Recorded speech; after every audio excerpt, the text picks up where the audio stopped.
good morning,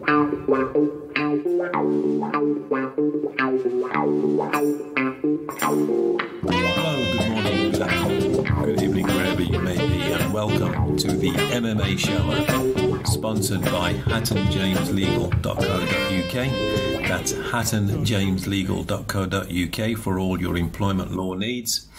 And Overst Events, that's overstevents.com. Your events just easier. So they're an events organizer and take all the hassle away so you can enjoy and experience your event as it should be. In this month's episode, we will preview UFC 286, and that's Edwards versus Usman 3. This is their third fight, and that's going to be in London, the O2 Arena. So we're really looking forward to previewing that fight, plus a couple of fights on the card as well, the co-main event.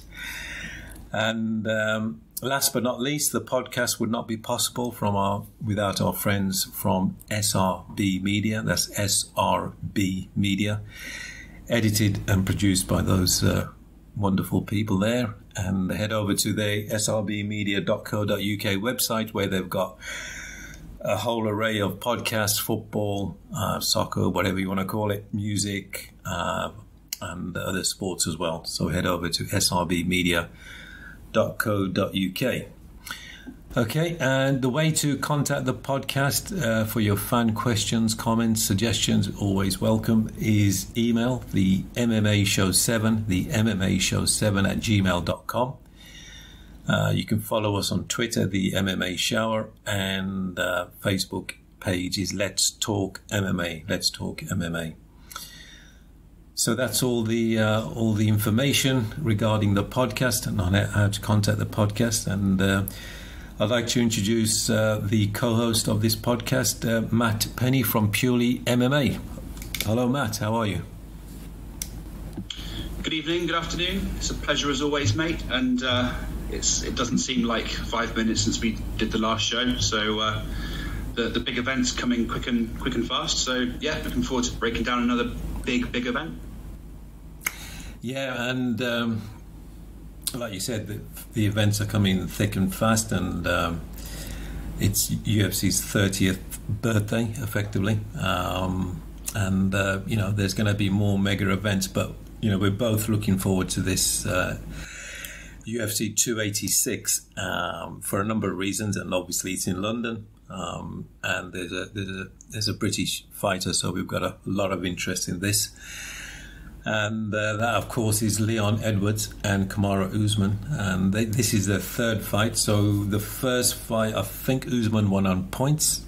The second fight, the title match, obviously a huge KO, a spectacular KO for Edwards. And this is a third fight. So just give us your general feel about the fight. Not so much into the styles, we'll do that in a minute, but just general feel. Well, it's like you've already mentioned, it's a big event as it's in the UK, and it's very local for us, and it's just it's nice to have a London card which it looks pretty. It's very well rounded. I feel like London cards always get sort of a harsh deal. We usually get like a big main event with an English main eventer, but then the rest of the card is kind of weak. But I mean, UFC fight nights, a lot of them do tend to sort of tail off after the main event anyway. So yeah, it's nice to have it here in the UK, and obviously Edwards is trying to forge his way and forge some sort of legacy, big legacy. He's got big shoes to fill now that Bisping is retired, etc. So yeah, and just to help our listeners in England, in Britain particularly, I'm just done a quick search before the podcast, and it looked, because in the past, and you mentioned Bisping when he fought, the timing was based on US time, so it was 3 a.m. for us to start which is a Sunday morning, overnight Saturday, and the main event normally starts 5:30 to 6 a.m. Normally, if I'm watching it live, I tend to fall asleep on the waiting for the main event. But I think this one, UFC 286, starts, the doors open at 5, which will be the prelims. So I think the main event will be about 9 p.m. UK time. Yeah, you beat me to it. I was literally just typing that in. Yeah, so around 6 till 10 probably. So, yeah. You know, obviously you get the usual UFC sort of beefing out the card with adverts and stuff. So yeah, maybe like 6 till midnight if you're really extending that with long fights and stuff. But still a lot better on the UK crowd. Yeah. Shame it's on BT Sport box office though. I just realised it's going to cost us 20 quid. But not surprising. I guess we get a good deal usually, so I guess we can't really complain. Yeah, you can always complain. There's nothing wrong with that. Yeah, I'm a little bit annoyed, but you're right. I think the main event will be anywhere from 10 p.m. to midnight, which is a lot better than 6 a.m., 5 a.m. the next day. Yeah, it's pretty crazy that they did that. To be fair, I didn't go myself for that. I think, wasn't it UFC 202? I think it was, or something similar to that. Yeah. But I think we know people who did go, and it was obviously that Arena has its own laws and licensing and stuff like that. So I believe they had to shut the alcohol stands at like 1 a.m. And they weren't allowed to sell food after that either. So the people there had a good sort of 4 or 5 hours of event going on with very little refreshment stands open, if any. So a lot of the fans went and weren't particularly happy. But we don't have that problem this time. We just have massive ticket prices. But that's the way of the world, I think. Yeah. Yeah, it's a shame to get a seat. You have to pay quite a few £100, and but I think the timing is good. The time sort of for the UK time, it's good. If it starts at 10 p.m., that's going to be, I think, 5 p.m. Eastern time in the US, and 2 p.m. sort of Los Angeles Western time, Pacific time, I think they're called. It's still fairly good, right? I mean, it's not too bad. It's on the weekend. It's not like it's during the week or anything. So yeah. I think it's a win-win. I would call that. Yeah, for sure. Yeah, definitely. Okay, so let's move on to the main event, or the main card for starters. I was just looking through the, like you said, the overall card in London. Generally, historically, you get the main event, which is a blockbuster, and everyone else is sort of a filler. But you've got Gunnar Nelson on there. You've got Marvin Vettori, who fought Adesanya 2 fights ago for the belt, middleweight title. So there's some good names on the sort of lower main card and prelims as well. Yeah, even Jack Shaw, he's British and he's really coming up in the UFC. I think he just got his first loss ever. 16-1 in the summer of last year. Yeah, but still a very impressive record, and still 16 wins in a row is nothing to be sniffed at. So that's in the prelims, and it's Joanne Wood is always good. Yeah. Always good entertainment as well. I mean, a fair few losses recently, to be fair, but still very popular, I think, amongst the community on a whole, not just in Britain. Yeah, no, that's a good point. Okay, so we're going to preview the co-main and the main event for this particular card, because we've got a very super packed show, so we want to get as much material in as we can, in the podcast. So we'll start off with the co-main event, which is Justin Gaethje versus Rafael Fiziev. Give us your thoughts on the styles. More people will know that Gaethje's style, but maybe not Fiziev's style. Well, we know Gaethje, the epitome of win the battle or die trying, all or nothing kind of fighter. But like you said, we kind of know what to expect. Yeah. I think every time we've mentioned him and predicted him in the past, we've always said, Well, you know, he has been a top tier, you know, level wrestler back in school days, and maybe he should start working that into his game, you know, form a complete game. But every time he fights, he tends to ignore it. Doesn't tend to fare too well against guys who take him down and take it to the mat anyway. You know, Khabib and Oliveira, to mention. You know, he consistently ignores it. And obviously he's got Trevor Whitman in his corner now, saying, you know, Gaethje doesn't take as many risks, he's more intelligent. I don't know if that's the case. Until the fight starts, and then that goes out the window, seems to be. Yeah, he's also the epitome also of you've got a plan until you get hit in the face. He tends to react. I'm sure he has a great game plan going into a fight, but then as soon as the cage door kind of closes, he goes back to that natural instinct of, you know, I earn more money from being entertaining kind of thing. But, you know, it gets you 50k bonuses, and he's had a few of them, but the big titles eluded him. You know, the real multi-millions has probably eluded him. So if you want to take that into consideration, obviously Fiziev, not as well known, but probably almost a more lethal striker and kicker, to be honest, that Muay Thai style. A lot more precise, I would say, less wild than Gaethje can be, more intelligent. I don't really care what Whitman says. You know, for Gaethje, he still takes risks. As soon as he's rocked, you know, he often swings for his life. Yeah. And I think Fiziev can, if you just take a deep breath and, you know, really assess him and don't swing with Gaethje, you know, take your time, be precise as you are. You know, Fiziev, 6-win run, 5 bonuses on a run now. I mean, this fight it's got all the hallmarks of being, you know, of having absolute fireworks. But Gaethje takes a lot of damage. He's been in some real wars. You know, Dustin Poirier. He's been in a lot of wars. Chandler as well. So he takes a lot of damage just in Gaethje. Oh, huge damage. And you know, he's not.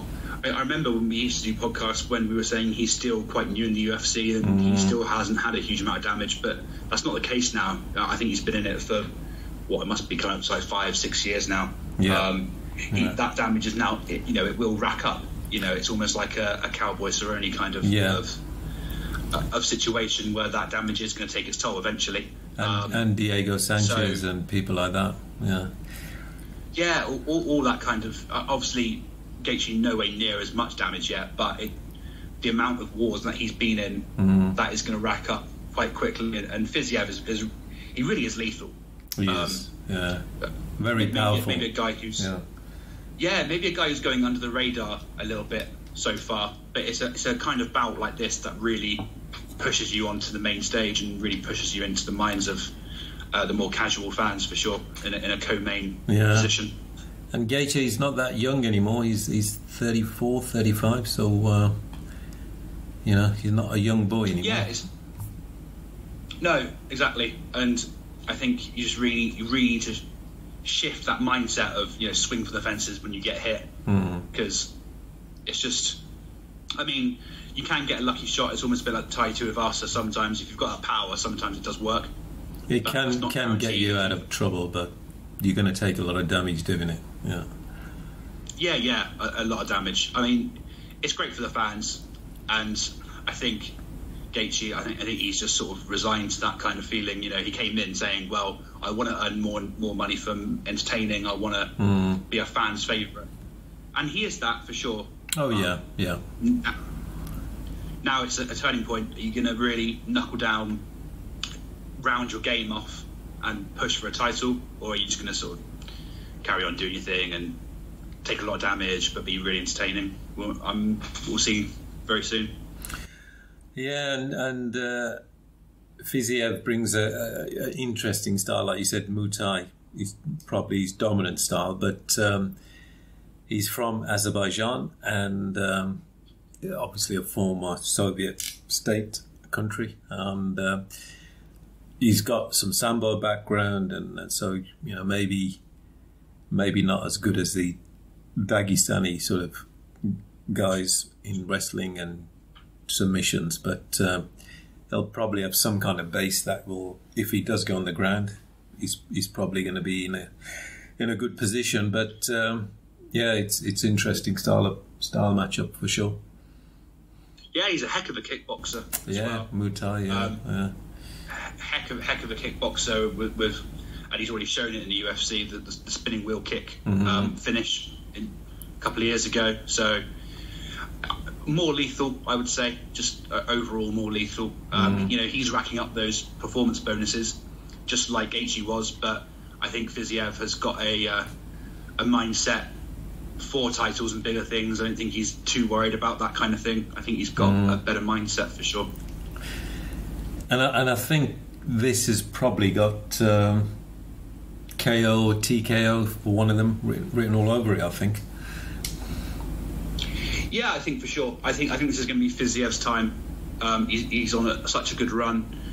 Gaethje's, you know, he's not done by any stretch of the imagination. He's definitely not done, and he can definitely still put together a great run and possibly have a title fight down the line with a win here. But I think this is Fiziev's time. I think he's going to have the intelligence to win this, and he really is lethal. Not just with striking, but his kicks are unbelievable as well. His kicking game is unreal. So, yeah, Fiziev KO would be my prediction, I think. Yeah, I tend to agree with that. I think, Gaethje's definitely not done. He's got a lot of power and willpower as well. But I'm just starting to think, with his fighting style, how much can his body take? More to the point, his brain and his head. So if he gets a head kick, I think that'll be game over straight away. But I think Fiziev will do it, but it will be a war and a very entertaining fight, I think. Yeah, I doubt it will be an early KO.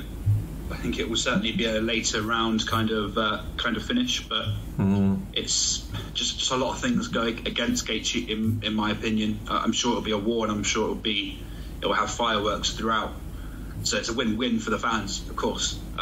Maybe that's why the attendance, the admittance money was so high. They're going to get a lot out of this potentially, but yeah, just Fiziev, just more lethal with it, but more intelligent, more precise. I don't think he's going to be overruled by the swinging for the fences style of Gaethje. I agree with you that Fiziev will win, but I disagree where I think it will be as early for Fiziev, because Gaethje is sort of you'd call it like a walk-on fighter. He just keeps walking in a straight, almost like a zombie. Obviously he's intelligent and he knows how to fight, but his mind goes that he's going to walk through any storm. And I think Gaethje's style, unless he really listens to his coach Trevor Whitman, who's a very astute coach, I think Gaethje is ideal for Fiziev. Is spinning wheel kick or a roundhouse or some kind of head kick that he just keeps his head in the air and doesn't sort of deviate his angles. But we shall see. Yeah, no, that's a really good point. He's not flat-footed by any means, but he does tend to have one angle, very central, very just keep walking, so yeah, very good, very, very possible for sure. Yeah. Okay, so we've got agreement on the outcome and the winner. That's slightly different in terms of timings and things like that, but we shall see in the next podcast. We should start keeping a tally or something. Yeah, the referee performance also will have some sort of effect on that. If he gets sort of like knocked down, if the referee doesn't jump in straight away, Gaethje potentially could sort of wear off for a round or two, but the outcome will be the same. Yeah. Okay, so let's go on to the main event, and Edwards versus Usman 3. And as I said, I think at the start of the podcast, that Usman won the first fight. I think they were fairly early both were fairly early in the UFC careers, maybe 5 or 6 fights each or something like that. And that was a decision, and then the title fight last year. Edwards spectacular KO, head kick, game over. And I think Usman called it a Hail Mary. So the third fight, I don't really want to get into the styles, but more psychologically, who's got the upper hand psychologically, who's going to come in more confident, and why? So if we start from that point of view. Honestly, I think Kamaru Usman will go in with a better mindset. He was winning that fight at 278. Sure. He was winning that fight hands down. He was dominating. Three rounds up. Yeah, he was not even three rounds to one. It was like 3.5 rounds up. He was winning that fight for sure. He won the first one by decision, quite convincing. So it's just, yeah, I think he knows. I think he's got consistently he's got it. I think he has got it. It was a Hail Mary. It wasn't lucky by any stretch of the imagination, because they showed Edwards, they showed him practicing that exact head kick that won him the fight. And you also heard the corner shouting for the head kick like seconds before he did it. So it wasn't lucky. But Usman 9 times out of 10, he knows he's got the points, and he knows he can grind it out. If he just didn't walk into that, that head kick, he would have had it again, and that's two decision wins. So I think he knows. I think he knows he has it on most days. Yeah, and you're right to bring up the point about lucky. And when people say that, I think what people are trying to say, it's rare. And I would say 99 times out of 100, Usman would evade that, block it, or just not be in that position where he's going to get KO'd by a kick, head kick anyway. So Usman, he doesn't really have to change that much. First, like you said, the first fight he was dominating, and he was 4 rounds up, 4.5 rounds. The KO came in the 4 minutes 4 seconds of the 5th round, and if he grounded out, he would have obviously still been champion. But he got caught, and he said, "This is the fight game," and it does happen. So he's not going to be the first, and he certainly won't be the last. But Usman, he doesn't really have to change. Edwards will have some confidence, well, a lot of confidence coming in. It depends. If deep down Edwards thinks, well, I got lucky there, and that's his predominant feeling going into fight camp, then that will play out during the fight. If he really believed, and his coaches have made him believe, that he would have won that somehow, or next time it's going to be a different sort of stylistic matchup, then he'll have a lot of confidence. But if I was Usman, I would say, well, I got caught. It happens. It's a fight game, but I know how to beat this guy. I won the first fight, and the second fight I was winning until 56 seconds of the last round, round 5. Yeah, honestly, I'm sure Edwards will go into this fight saying he is confident for sure. I mean, you're not going to say anything else, but I don't think he will be. I honestly don't think he will be. There's no way that he thought he was grounding anything out of that fight other than a loss. So to have that in your mind, that you have been convincingly beaten for he lost the last fight for 3 rounds. The last one he lost at least 3. So he's lost 6.5 rounds to Usman already. I just don't think he can be that confident. And they said for the whole build up to the last fight, they said, we've been training this kick, we've been practicing this kick, we knew what Usman does, he always feints to that side. So if that was the case, and Kamaru always does that thing, he's not going to do it again. It's very unlikely that he's going to do anything like that. He is going to change it up. So all Usman has to do is go into that fight, do exactly the same thing as he has done for the past 2 fights, just not that one thing that Edwards claims he always does. So I think Edwards has a lot more to change than Kamaru does. Kamaru just has to go in, do one thing, not do one thing, but do everything that he has done the past 2 fights.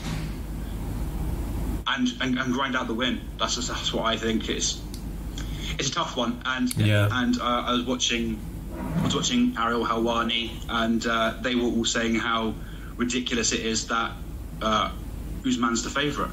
I don't think it's that ridiculous. No. I think he definitely is the favourite for this fight, 100%. It's unusual, but just because he is the champion, that doesn't mean he's automatically the favourite and has to be considered the favourite. I don't think that's the case at all. Yeah, no, I don't think it's ridiculous. But if I was in Usman's corner and advising him, then he should go back to his wrestling roots. You know, he's a NCAA Division II, I believe, champion. And he could play it safe, you know, wrestle some of the round, stand up, dominate, up against the cage, and sort of win it that way. But might be a bit boring, but he'll come out champion.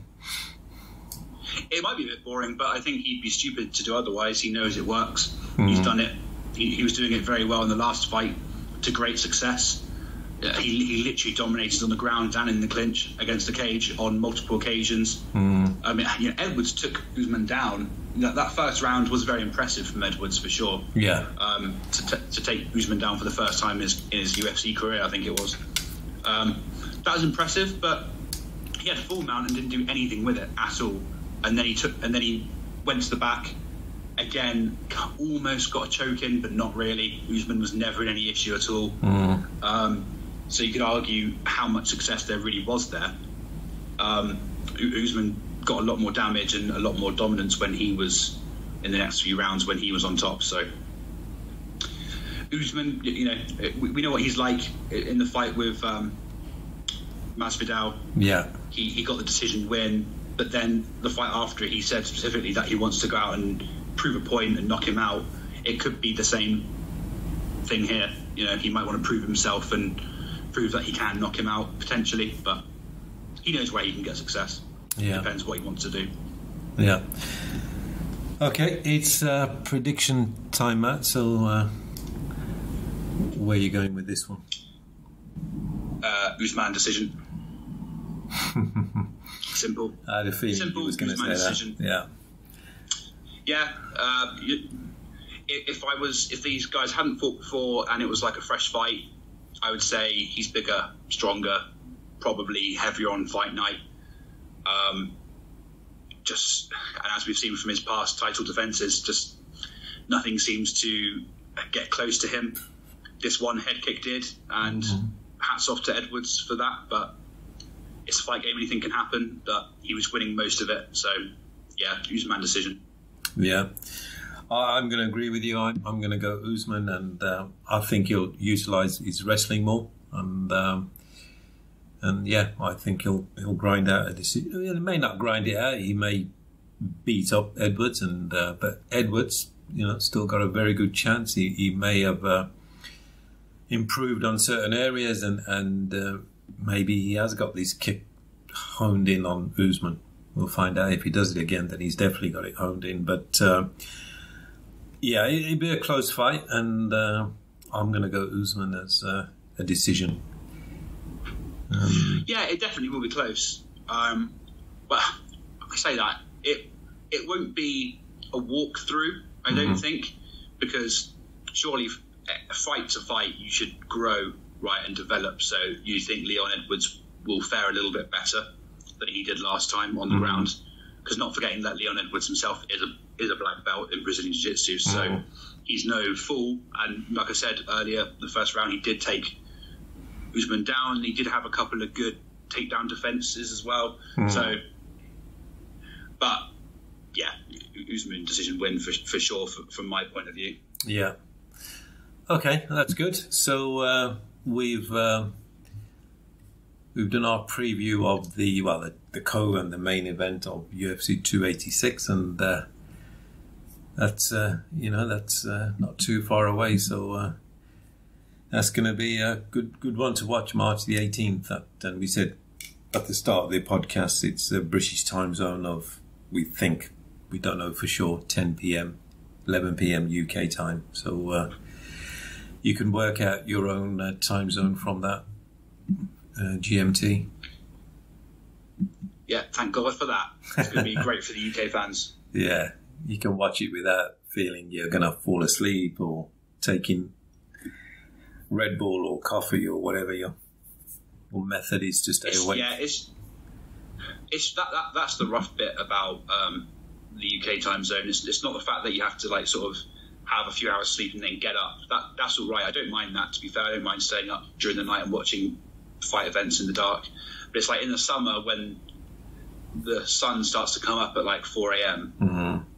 and you're still on the third fight of the main card and you've still got like 2 hours to go.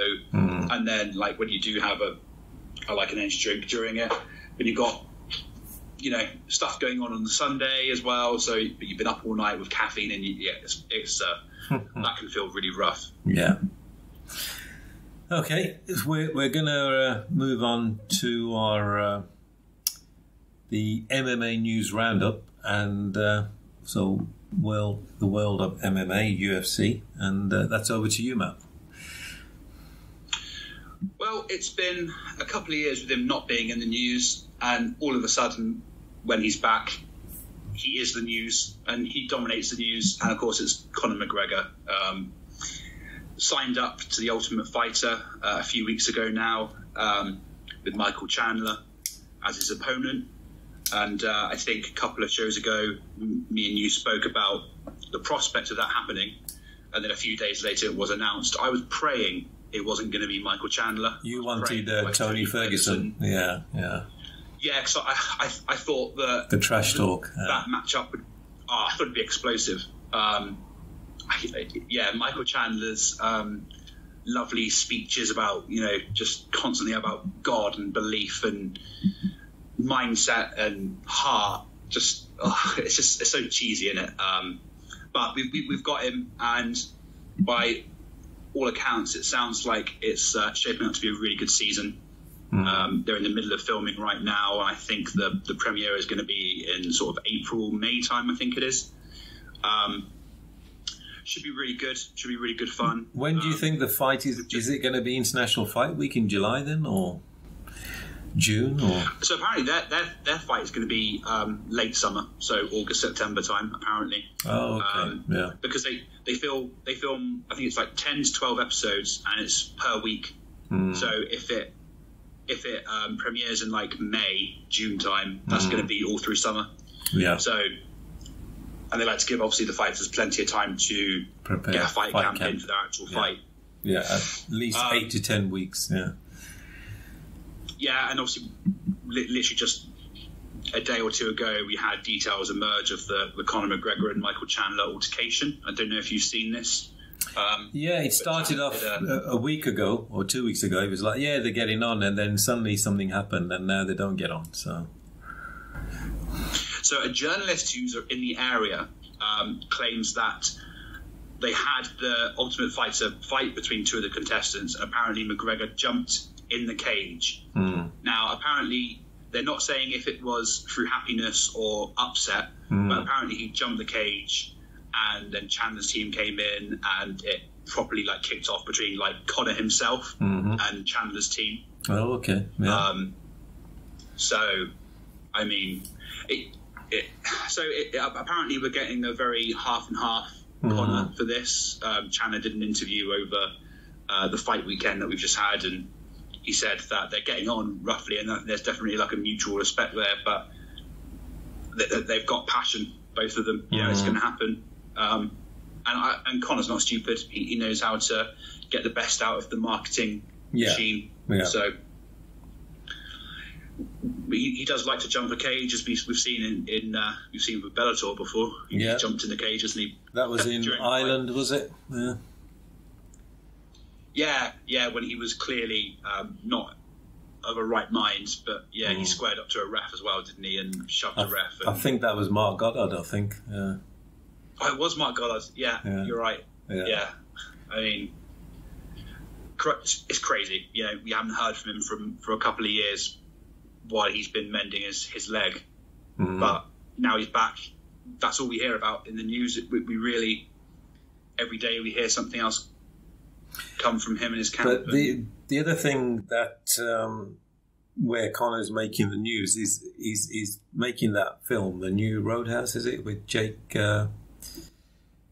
What's his name? Jake Gyllenhaal, yeah, and he's beefed up for the role. And when John Jones's fight was last week, he I don't know if you saw this, but at the ceremonial weigh-ins, or the ones they do in the evening, Conor came at the end and gave a little talk at the end of the John Jones and Cyril Gane weigh-ins, and so yeah, and he's looking very, very beefy, stocky. He's freaking massive. Yeah, this guy is massive. Like, no wonder that he wants the fight to be at 170. Like, there's no way that guy is getting down to 155. No. He's easily like 190, 195, looking around easily. Is it natural? Is a big question. Yeah. He hasn't been in the USADA testing pool for a year and a half, and he still hasn't entered it. So that's another point about when are they going to fight? You have to have 6 months of clearance testing before you fight. So actually, so that should be round about now. Yeah. Yeah, if he enters now, it'll be about September. Yeah. But I mean, listen, he's got a clean record with USADA, right? I think he's got the 50 clean. Was it 100, 50 or 100 clean tests? Because he's got the jacket from USADA. He got that a little while ago. Right. So, I mean, it's very easy to throw around the accusation. I've done it myself. He's juiced up. But this guy is like his neck and like muscles and like veins like he shows in his head in some of his photos. I mean, this guy is. If he's not juicing, he's definitely on some sort of something. He is doing something extra special to get that size and that. Some special supplement. Yeah. Yeah, and like, I mean, you can. It's very easy for us to sit on our armchairs and comment on photos and stuff, but there was pictures that came out in summer where there was sort of spots like in his abs and stuff where people said, "Oh, that's needle marks" and stuff like that. You don't know. You don't know. And as he hasn't been in USADA, there is every chance that he has taken very quick acting steroids to get that size, because they don't stay in your system very long. As long as you're off of it while you're testing, it doesn't show up. So there's regarding the spot, the acne. One of the sort of the oldest principles or tests was if someone develops acne on their back, they call it backne.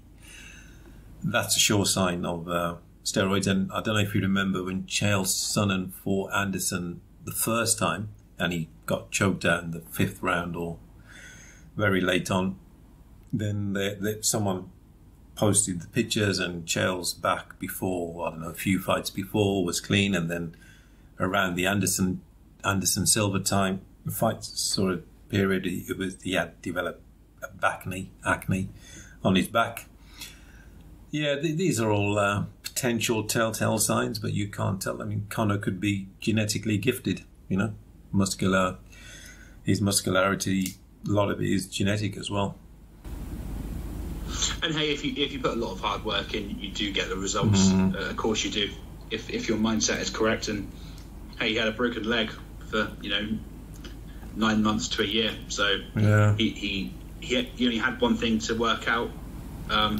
It was his upper body, so I mean, it's very possible. But Kamaru gets that accusation a lot about the back knee, because he gets it fairly often as well. So they often call that out at him. But Colby Covington calls him the CEO of EPO, which is quite funny. Yeah. And hey, some people get caught for it and don't come back the same, like TJ Dillashaw. But hey, they've been clean so far, so I guess we can't. We can't speculate too much. Yeah, take it on face value unless something pops. Yeah. Yeah. Hey, and Joe, it's going to be great viewing. I've watched occasionally The Ultimate Fighter. The last one I watched was a series with DC in it. It might have been DC Miocic. I watched that series a good 3 or 4 years ago, I think it was, before the pandemic. And that was a good one because I think that was lightweight. It had a lot of good guys in it who are now actually in the UFC. So it was like a really good season. It used to be better 10 years ago when they had the crazy challenges where they went up in helicopters and stuff. That was good fun. Yeah. But hey, it's a good way for UFC to get younger talent in and stuff like that, and it builds a good fight as well. It gives us some insight into how Conor and Michael Chandler interact sort of backstage in a more natural environment, I would call it. Yeah, I think the last tough I watched, when I say watched, I mean every episode, you know week by week what the next episode's going to be about. So you sort of buy into the storylines and the fighters, and was when Chael Sonnen and John Jones were coaches, and I think Gastelman won the fight. He beat Uriah Hall in the final. That was a good one. Yeah. That was a while ago. That was a long time ago. Yeah. Yeah. So I watched something sort of more recent, but the DC Miocic one was it had guys like Bryce Mitchell, who's now very popular at featherweight. Yeah. And other guys like that, and Louis Pena as well. Is he in the UFC, or did he just get cut? I think. I can't remember. I'm not sure, but yeah, it had it had a load of good guys in there, and I was like, oh yeah, that's a really decent lineup, and the fights on it were actually pretty crazy. But and then you've seen a couple of the names pop up in the UFC now. It's like Joe Giannetti, I think he had a UFC fight, and got cut really, really early. Yeah. I've watched intermittent episodes since the John Jones, but I've not really followed one. But I will follow this one because we can maybe do a monthly update on our podcast as well. Yeah, I'm not sure where it gets aired in the UK anymore. I think it might be on UFC Fight Pass, I think. Probably, if they want to make a bit of money and promote Fight Pass, that's the best place to put it. Yeah, we used to get it on some of the other channels, Bravo and TCM or something. I don't know. Yeah. I think this one will definitely be on United States TV. I would think. Yeah. Like ESPN or something. But yeah. UK. I'm not sure. I'm not sure if BT Sport have that range. But if they were to have it, I think this would be the season that they would go for it. I think because I think that would be really, really good viewing. Yeah. In my opinion, this will definitely be one that I follow week by week. Okay. We'll definitely talk about that a lot more as the program starts, the series starts, and then I'm sure there's going to be a lot of drama. There always is with Conor involved, manufactured or otherwise. Oh yeah, definitely. Yeah, definitely. And obviously we've also had in more local UK MMA news, we've had Paddy Pimblett's in trouble. Did you see this? Oh, that kick!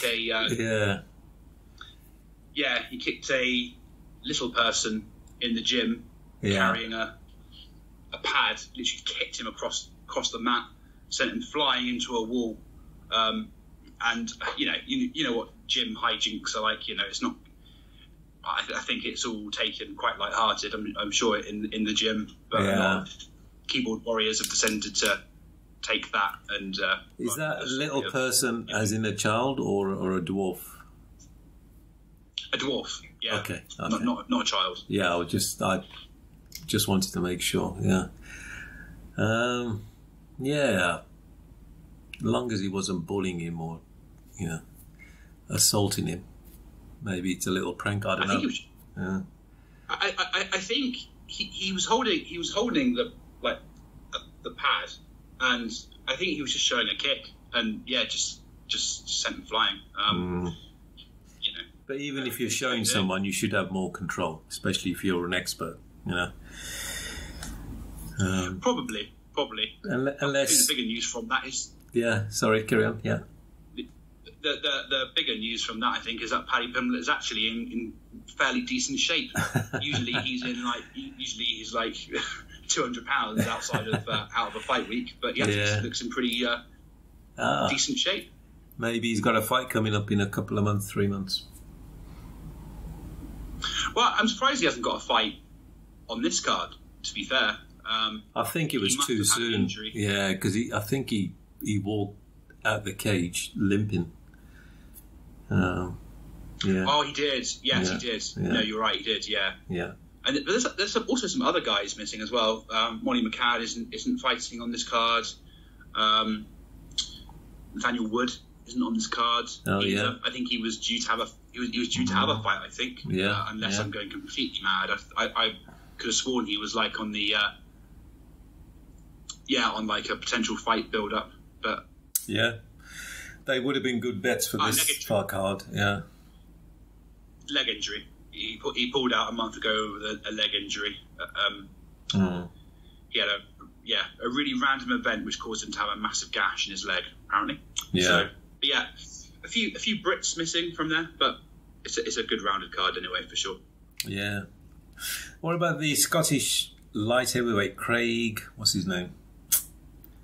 Oh, Paul Craig. Yeah, Paul Craig, Braveheart. Did he fight recently? Is that why he's not on this card?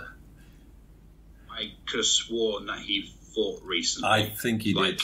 Yeah, maybe the Brazil Teixeira. I think he was on in January. Yeah. Yeah, he lost to Johnny Walker. That's right. Brazil. Yeah. Far too early. Yeah. He had a couple of good wins. He did. He really. I think he had like a random draw, but like he had sort of 5 wins strung together. Mm-hmm. But then lost to like some pretty big. He lost to Usman and Johnny Walker. Yeah. He even beat Jamal Hill in 2021. Oh wow! He's now the champion. Yeah. He's now our champ. Mm. Oh, that's not an interesting. undeserving champ, but I would say not like a spectacular standout champ, but he took his opportunity and ran with it and won. Yeah. No, that's absolutely correct. So, any more MMA news, Matt, or is that pretty much your lot? I am on the edge of my seat waiting to hear a fan question. Okay. I shall get to that before you fall off your seat and injure yourself. Yeah. So, we're going to go to fan questions, and we have got a bit of time, so that's good. And it may surprise you, or it may not. It's regarding Jon Jones, the man of the hour, the man of the moment, and the GOAT. And this is from Marcus from Germany. I think Dusseldorf. Yeah, Dusseldorf. So regarding Jon Jones, he's obviously now the heavyweight champion. If he wins against Stipe and maybe has a couple of more fights, so he's unbeaten for, say, 3 defences or whatever it's going to be, I don't think he'll stay on for number 5-6 years now. Would you consider him the greatest combat athlete of all? Now, let's put this in context. Combat athlete would be obviously Tyson, Ali, those kind of sort of combat athletes. Could Jones be considered the greatest of them all? It's almost impossible to narrow that level down, I would say.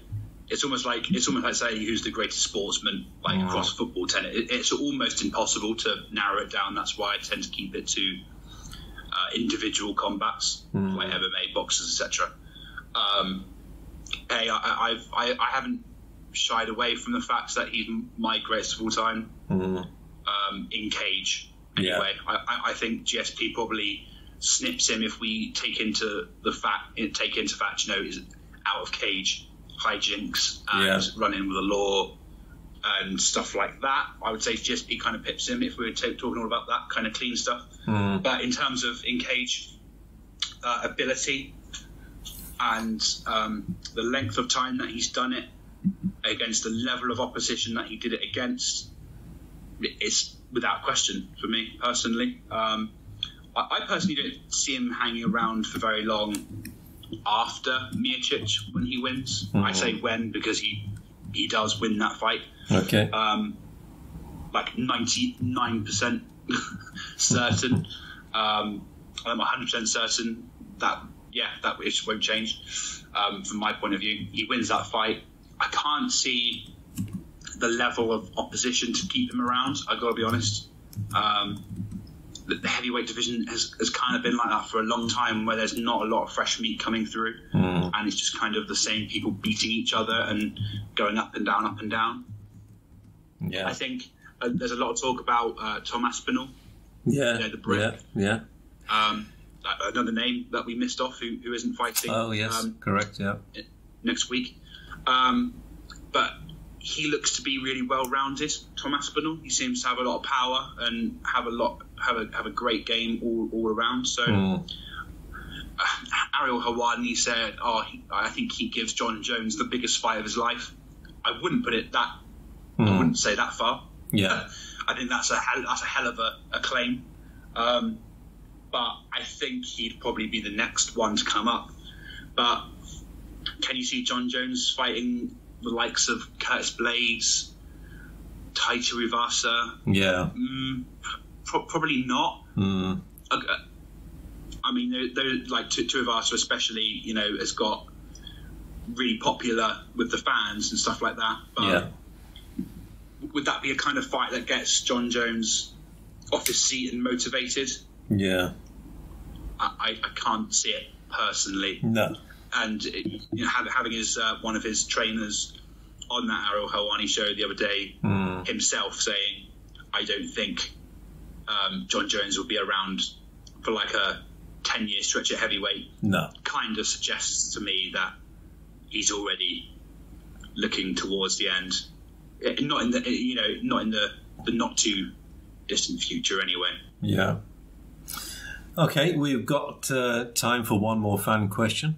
And this is from Scott in Oregon, USA. And it's sort of MMA related, but it's not. Can you guess what the question is about?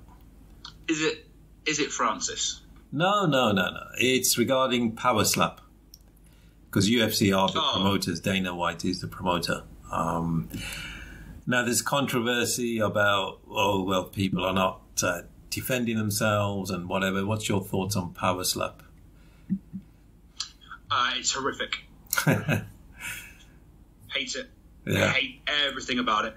And always have, not just Power Slap, but when it was, I remember like just after lockdown, it became like a big trend, like in Russia and that side of the world. Like it exploded on TikTok and Twitter of these Russian organizations who were doing it like big time. Like every week they were having massive events and like thousands of people were turning up to watch it. Right. The whole point of UFC and mixed martial arts and even boxing and combat sports in general is you stop and the referee stops you when your opponent can't defend himself. And that is kind of the guideline that I live by, that I accept, because everybody, some people cringe at MMA saying it's too violent, but I say, well, when you don't defend yourself, it's when it stops. So that's kind of my guideline, my moral guideline of, okay, it's okay because it does get stopped. Power Slap is just, I hate everything about it. Yeah. Everything about it is past, it's under my guideline. It's not, there's no rules in that I can enjoy morally. So, I don't like it. I don't find it entertaining. That's why, for a start, that I'm into MMA and not as much boxing, because MMA is a pure combat sport. It takes everything into consideration. Boxing, I get a little bit bored. With just striking. So Power Slap for me is just one step lower than that. It's not movement. There's no movement there. It's literally they slap each other. It's nothing about it. Pulls me in. You make a good point there. I haven't watched it, and I don't think I will. But I'm coming from a different angle. That if you do like violent sports, and we do, MMA particularly, but boxing as well. Yeah, you're right. That there is a referee, and if some fighter is not able to defend himself, but in boxing, I've seen fights where fighters have taken, I don't know, I've never counted them, but let's say 500 punches before the fight gets stopped. Not continual beatdowns, but during, jab, jab, jab, right cross, blah, blah, every round. And there's been some dominant decisions where people have just taken a lot of punishment. In MMA, you could get kicked in the face and get KO, so the referee can't stop you, but you've taken a hell of a powerful, blunt weapon, effectively, fists and legs and limbs. So from a violence perspective, I don't see a problem with it. There's no style, there's no finesse, there's no evasion, there's no defense. You just stand there and take a slap, and if you don't get knocked down or knocked out, then you get a chance back. So I wouldn't say I would ban it. I'd let people do it, but it doesn't appeal to me because there's nothing else apart from standing there and slapping someone. So yeah, Joe, as you were saying it, I immediately nodded my head and sort of thought you've got a very valid point, and it's not something I thought of. And it's always something that gets thrown at you when you say you're a fan of UFC or MMA. You can have like vicious elbows and kicks, which are arguably a lot worse. And actually, I didn't really have any argument back to that. You are right. It kind of is a bit of a contradiction in terms. The only thing that I do lean back on, again, like I said, my moral guideline and my moral compass just says, well, each fighter should be able to defend it. Yes, if a shot gets through, of course. But the aim of it is that you are trying to defend it. This isn't. No. But I do take that point completely on board. And then also agree with your point about entertainment value. It's just it goes back to sort of my boxing point. I prefer MMA every time to boxing because it's a more complete sport. There's more going on, and then at least in boxing, okay, I can appreciate the footwork, the movement. Tyson Fury and his head movement and avoiding shots like unbelievably, like a man of that size shouldn't. Power slap is just two guys actually standing still and just slap, there you go, slap, there you go. I have seen some highlights. I've never seen an event and never will, but I've seen some highlights pop up, and some of these guys, they got, some of these guys and their faces are just like disfigured for a long time. It's pretty gruesome stuff. It is. No doubt, it's gruesome. It's the lowest form of fighting. Maybe, is that probably correct? 100%. And what I'm asking is, what do you train for this?